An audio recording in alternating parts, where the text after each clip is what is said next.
ఈరోజు మనం ఉపాలి గృహపతి కథ గురించి క్లుప్తంగా తెలుసుకుందాం. ఒక్క మాటతో ఒక మనిషి జీవితం మొత్తం మారిపోవటం సాధ్యమేనా? సాధ్యమే. కథేంటంటే, నలందాలో ఉపాలి అనే ఒక పెద్ద ధనవంతుడుండేవాడు. ఆయన జైనమత స్థాపకుడైన మహావీరుడికి ఒక ముఖ్యమైన శిష్యుడు. సరే, గురువుగారి మాటమీద బుద్ధుణ్ణి వాదనలో ఓడించడానికి వెళ్ళాడు.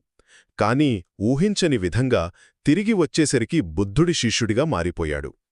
మొదటి విషయం, మనసు యొక్క ప్రాముఖ్యత. అసలు బుద్ధుడు ఏం చెప్పాడని ఉపాలి అంతలా మారిపోయాడు? ఆయన చెప్పింది చాలా సింపుల్.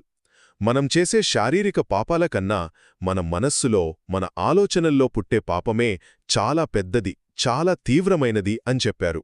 అంటే మన సంకల్పమనమాట. ఈ ఒక్క మాట ఉపాలిమీద ఎంతలా ప్రభావం చూపిందంటే అతను బౌద్ధంలో మొదటి మెట్టెక్కేశాడు. దాన్నే శ్రోతాపన్నుడవటమంటారు. ఇక రెండో విషయం, ఉపాలి ఉదారత, కాని దాని వెనకున్న ఒక విషాదం. చూడండి, బౌద్ధంలోకి మారిన తర్వాత కూడా బుద్ధుడి సలహాతో ఉపాలి తన ఇంటికొచ్చే జైన భిక్షువులకి భోజనం పెట్టటం ఆపలేదు. కాని పాపం, తన ప్రియశిష్యుడు తనకు వ్యతిరేకంగా మారాడన్న వార్త విని మహావీరుడు ఆ బాధ తట్టుకోలేక రక్తం కక్కుకుని చనిపోయాడు. ఇక చివరిగా ఉపాలి పొందిన అత్యున్నత జ్ఞానం. తన పాత గురువు మరణం ఒక విషాదమే. అయినా ఉపాలి తన ప్రయాణాన్ని ఆపలేదు. కొద్ది కాలానికి అతను పటిసంభిద అనే ఒక గొప్ప విశ్లేషణాత్మక జ్ఞానాన్ని సాధించాడు. ఏంటిది?